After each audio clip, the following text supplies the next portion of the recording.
आप सभी का अपने पीसीएम परिवार में स्वागत है। तो चलिए दोस्तों, अपनी आज जो है संपूर्ण जीव विज्ञान की जो हमारी सीरीज चल रही है, जिसमें टॉपिक हमारा जंतुओं का पोषण यानी कि एनिमल न्यूट्रिशन की हम बात कर रहे हैं। दोस्तों, आज की जो क्लास होने वाली है वो बहुत ही ज़बरदस्त और बहुत ही प्यारी, और हर एक एग्ज़ाम में कम से कम ये क्वेश्चन 25-25, 30-30 बार रिपीट हो चुके हैं। तो दोस्तों, तेज़ी के साथ में अपने सेशन को स्टार्ट करते हैं। चलिए दोस्तों, क्वेश्चन नंबर पहला आपके बीच में आ गया है। आप सभी लोग इसका आंसर ज़रूर दीजिएगा। चलिए दोस्तों, आते हैं। क्वेश्चन नंबर 1 कहता है कि जीव जो प्रकाश से ऊर्जा उत्पन्न करता है या करते हैं, उनको हम क्या कहते हैं। दोस्तों याद रखना, उनको हम क्या कहते हैं? कीमोली कीमोली थोट्रोप्स कहते हैं, या फिर हम ओलिगोट्रोप्स कहते हैं, या फिर हम इसको जीवाणु, ये जीवाणु है दोस्तों, या फिर उसको हम जीवाणु कहते हैं, इसको हम या जीवाणु कहते हैं, या फोटोट्रोप्सु कहते हैं। तो दोस्तों इसका सही आंसर जो हमारा हो जाता है वो हमारा हो जाता है दोस्तों क्या? फोटोट्रोप्सु इज करेक्ट आंसर आपका हो जाता है। आगे बढ़ेंगे दोस्तों। हर एक क्वेश्चन बहुत ही इम्पोर्टेंट और बहुत ही प्यारा और बहुत ही ज़बरदस्त क्वेश्चन है। आप कंटिन्यू सीरीज को देखिए और अपने परिवार को ज़्यादा से ज़्यादा सेशन को शेयर करिए, ताकि और बच्चों को भी इसका फ़ायदा मिल सके। तो क्वेश्चन नंबर 2, इनमें से कौन विटामिन B12 का अच्छा स्रोत है? तो दोस्तों इसका सबसे अच्छा जो स्रोत माना जाता है वो काजू है, दूध है, सेब है, या फिर तरबूज है। तो दोस्तों इसका सही आंसर हमारा जो हो जाता है वो हमारा सेब इज करेक्ट आंसर हो जाता है। याद रखिए, B12 किसके लिए जाना जाता है दोस्तों?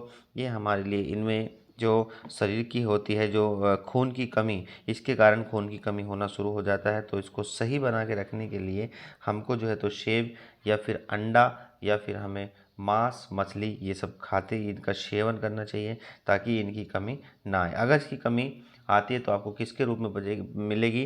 रक्त अल्पता के रूप में मिलेगी, मतलब खून की कमी आपके शरीर में हो जाती है। आगे बढ़ेंगे। क्वेश्चन नंबर 3 आपके बीच में है, बच्चों में विटामिन डी की कमी से होता है।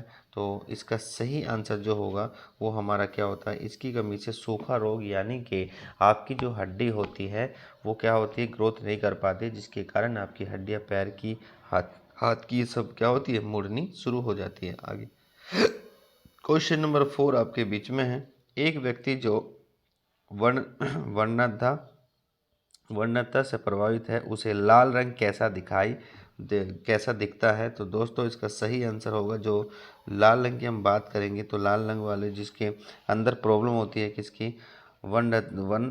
वर्णधत्ता की। तो उसे हम किससे कि मतलब उसे सॉरी एक व्यक्ति जो वर्णधत्ता से प्रभावित है, उसे लाल रंग कैसा दिखता है? तो उसको लाल रंग कैसा दिखेगा दोस्तों? उसको हरा दिखाई देता है। क्वेश्चन नंबर 5 आपके बीच में है, विटामिन ई किसके लिए आवश्यक होता है? दांतों के विकास के लिए, कार्बोहाइड्रेट उपापचयन के लिए, लैंगिक ग्रंथि को सामान्य गतिविधियों के लिए, या उपकला ऊतक के सामान्य स्वास्थ्य के लिए।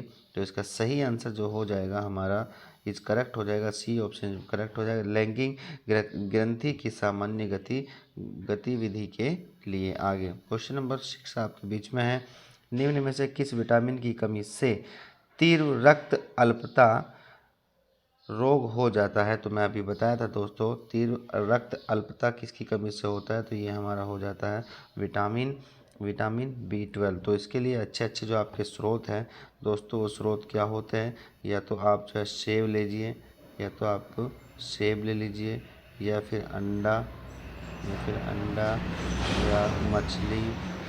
या मछली, मांस, ये सारे के सारे इसके उदाहरण हैं। तो इनका भी आपको पता होना चाहिए। चलिए क्वेश्चन नंबर 17, आयोडीन की कमी से होता है। आयोडीन की कमी से आपको एक रोग होता है, जिसको हम कहते हैं क्या? घेंगा रोग इज करेक्ट आपका आंसर हो जाता है। क्वेश्चन नंबर 8 आपके बीच में है, लैक्टोज किस में उपस्थित होता है? दोस्तों लैक्टोज हमेशा किस में उपस्थित होता है? तो ये हमारा किस में? दूध में उपस्थित होता है।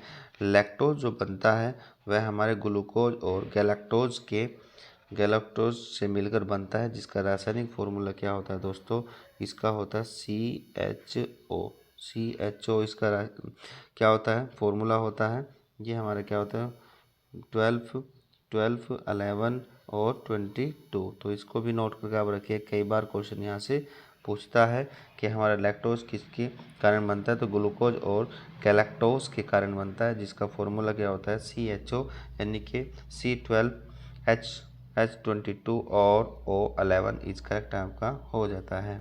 चलिए आगे, इनमें से कौन से प्रोटीन की जोड़ी दूध में पाई जाती है, तो दोस्तों इसका सही आंसर हो जाएगा हमारा कैसिन और लैक्टोज। कैसिन के कारण क्या आपको सब पता है कि दूध का जो पीला रंग दिखाई देता है वो कैसिन के कारण ही दिखता है, तो आपको ये भी पता होना चाहिए। हर एक एग्ज़ाम में पूछा गया क्वेश्चन बहुत ही बेहतरीन और बहुत ही ज़बरदस्त तरीके से आपको बार बार रिपीट किया जा रहा है, इसीलिए आपको इसी तरह से क्वेश्चन, बस आप पॉइंट को समझ के चलिएगा, अपने कॉन्सेप्ट को क्लियर कर लीजिएगा, आपसे कोई भी क्वेश्चन बचने वाला नहीं है।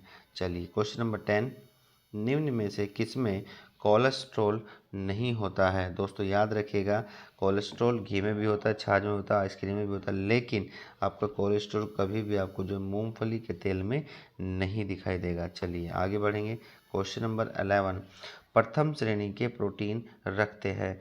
दोस्तों जो भी प्रथम श्रेणी के प्रोटीन होते हैं वो क्या रखते हैं, तो ये अमीनो अम्ल से ही निर्माण होता है, किसका, प्रोटीन का।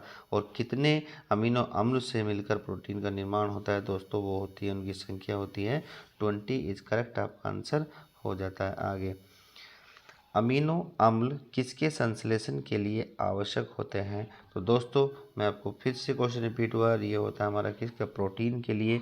और प्रोटीन ही क्या करता है, हमारी ग्रोथ करता है, यानी कि 14 साल तक के बच्चों को ज़्यादा से ज़्यादा आपको प्रोटीन सेवन कराना चाहिए, ताकि उसकी बॉडी क्या करे, ग्रोथ करने लग जाए। आगे बढ़ेंगे, क्वेश्चन नंबर 13 आपके बीच में, इनमें से कौन सा विटामिन है जो शरीर में एक मात्रा से अधिक संचित हो जाए तो शरीर के लिए हानिकारक है। दोस्तों ये आपके पास में कौन सा आपका विटामिन है जो ज़्यादा होने पर दिक्कत करेगा, तो दोस्तों उसका सही आंसर हमारा क्या हो जाता है, टी इज आपका करेक्ट हो जाता है। ध्यान रखिएगा कि विटामिन ए की अगर ए की कमी है तो रतौंधी, और अगर इसकी मात्रा पूरी से भी ज़्यादा हो जाती है तो ये क्या करेगा, हमारे लीवर पे इफेक्ट डालेगा, साथ के साथ में हमारी जो खोपड़ी की हड्डी होती है उसको प्रभावित करेगा। तो इन सब चीज़ का भी पता होना चाहिए, ठीक है। अगर एक चीज़ का फ़ायदा है तो उसी चीज़ का दूसरा नुकसान भी होता है, तो ये भी आपको पता होना चाहिए। चलिए आगे बढ़ेंगे, क्वेश्चन नंबर 14 आपके बीच में, निम्न में से किसे पशु स्टार्च के रूप में जाना जाता है। दोस्तों पशु स्टार्च के रूप में ग्लाइकोजन, सेलुलोज, ग्लूकोज या काइटिन, तो दोस्तों इसका सही आंसर जो हो जाएगा वो हमारा ग्लूकोज इस करेक्ट आंसर हो जाता है, ठीक है दोस्तों। चलिए आगे बढ़ेंगे, फ्रक्टोज का रासायनिक फॉर्मूला क्या होता है, सबसे मीठी शर्करा आपकी कौन सी होती है, तो आपकी फ्रक्टोज होती है। और दोस्तों इसका सही आंसर हमारा क्या हो जाता है, जैसे कि मैं अभी आपको बताया था कि हमारे पास में जो लैक्टोज का निर्माण होता है वो हमारा किससे होता है, CHO, यानी कि C12H22 और O11। तो ये तो हमारा फॉर्मूला किसका होता है, ये हमारा रासायनिक फॉर्मूला किसका होता है, तो ये तो हो जाता है दोस्तों लैक्टोज का, किसका, ये तो हमारा लैक्टोज का इज करेक्ट आंसर हो जाता है। और अगर अब हम बात करेंगे कि हमारे पास में फ्रक्टोज का फॉर्मूला क्या होता है, तो दोस्तों इसका हमारा हो जाता है C6H12 और O6 इस करेक्ट आंसर आपका हो जाता है। चलिए आगे बढ़ेंगे, इनमें से कौन सा विटामिन कैल्शियम के अवशोषण में सहायक होता है, तो कैल्शियम हमारा बढ़ाने के लिए सूर्य की किरणें, और वो हमारा विटामिन क्या होता है, सबसे अच्छा vitamin D is correct answer आपका हो जाता है। आगे, इनमें से कौन एक कार्बोहाइड्रेट है, तो दोस्तों याद रखिएगा, इनमें से कौन एक कार्बोहाइड्रेट होता है, यूरिया, इंसुलिन, गाइसिन या ग्लूकोज। तो दोस्तों कार्बोहाइड्रेट एक तरह से क्या होता है, हमारा ग्लूकोज इस करेक्ट आंसर हो जाता है।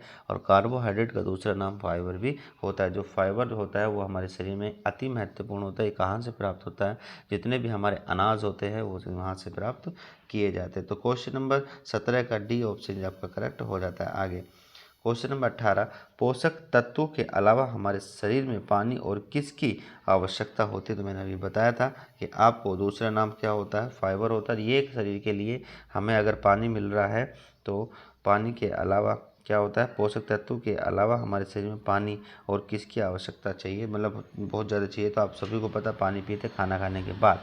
खाना क्या होता है, सारा अनाज का होता है, इसलिए उसमें फाइबर सबसे ज़्यादा होता है। आगे बढ़ेंगे, क्वेश्चन नंबर 19, सूर्य की किरणों से कौन सा विटामिन प्राप्त होता है? तो दोस्तों सूर्य की किरणों से कौन सा विटामिन प्राप्त होता है, वो विटामिन डी इज आपका करेक्ट हो जाता है। दोस्तों इतने क्वेश्चन थे, प्लस में मैंने आपको सारा एडिशनल डेटा आपको कराया ताकि आपसे कोई भी चीज़ें ना बचे। दोस्तों कंटिन्यू अपने सेशन को शेयर करिए, परिवार को जोड़िए और ज़्यादा इसको सपोर्ट करिए। मैं आपके लिए बड़ी मेहनत कर रहा हूँ, रातों को जग कर ये सब चीज़ें तैयार करनी होती है, बड़ी मेहनत लगती है दोस्तों। तो थोड़ा सा अपनी क्लास को शेयर करिए और ज़्यादा से ज़्यादा इसमें बच्चे जोड़ने की कोशिश करिए। तो बच्चों मिलते हैं बहुत जल्द एक नई चीज़ के साथ, तब तक के लिए बाय बाय, टेक केयर।